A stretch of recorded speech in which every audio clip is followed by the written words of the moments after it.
Alright guys, we're going to go on to the next example. So in this case we've got the um, person on a scaffold that's using a system of pulleys to lift themselves up, and the results might be a little bit surprising.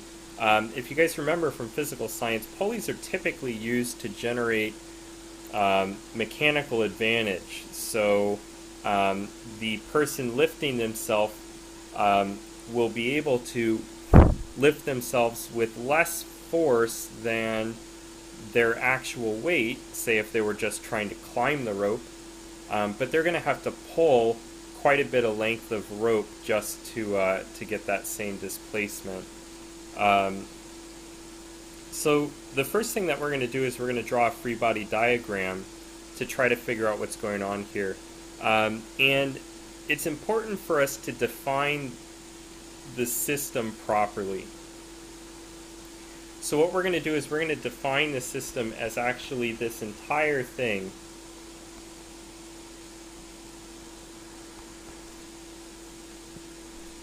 We don't really care about the intricacy of the system, we just care about all of the forces and how they're acting. So I'm going to redraw that diagram with a free body diagram. In this case, I have a weight acting downward, and in this case that's the combined mass of the worker and the scaffold. That's our weight. If we look at the force of tension in the rope, we know that the force of tension throughout this rope is going to be the same because the rope is massless and non-stretchable. The pulleys are massless and frictionless. Those are the assumptions we're making. And so we know the tension throughout the rope is the same. So if we look, we have one force acting upward, the tension force pulling on the person, which is an equal and opposite force to the force the person's pulling down with. And we have, not necessarily, but it's a force counteracting what the force the person's pulling down with. So we have one force acting upward, and then we have the force of tension acting upward on both sides of that pulley. The tension in the rope is pulling up in this case over here on the left, and it's pulling up over there on the right as well. So really what we're getting is three tension vectors all pointed in the upward direction. And that's the advantage of using pulleys. And we're going to see a surprising result come from that. So if we look at the net force equation in the y, since nothing really is going on in the x, we'll define upward as positive. So we'll have tension plus tension minus the weight is going to be equal to the upward acceleration. So that's going to be the mass, the combined mass times the acceleration. And in this case, this will simplify down. We'll have 3 times the tension minus mass times gravity divided by mass equals the acceleration. And if we plug the information in, we'll know that the magnitude of the pulling force is 560 newtons.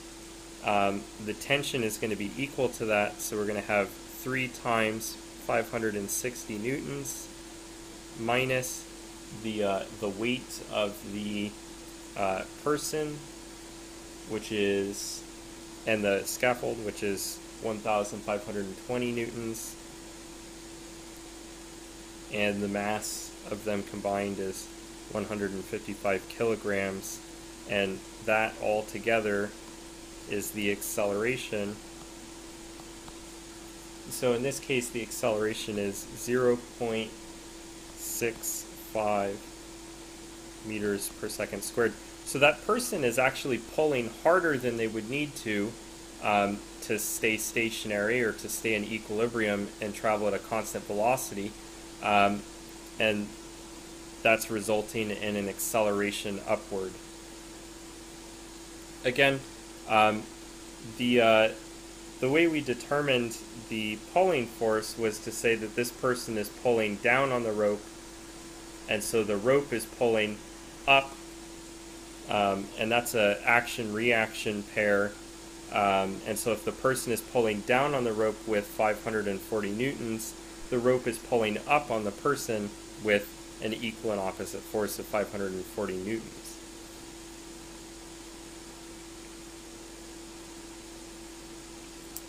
Right now, what I'd like you guys to do is to go to the next page.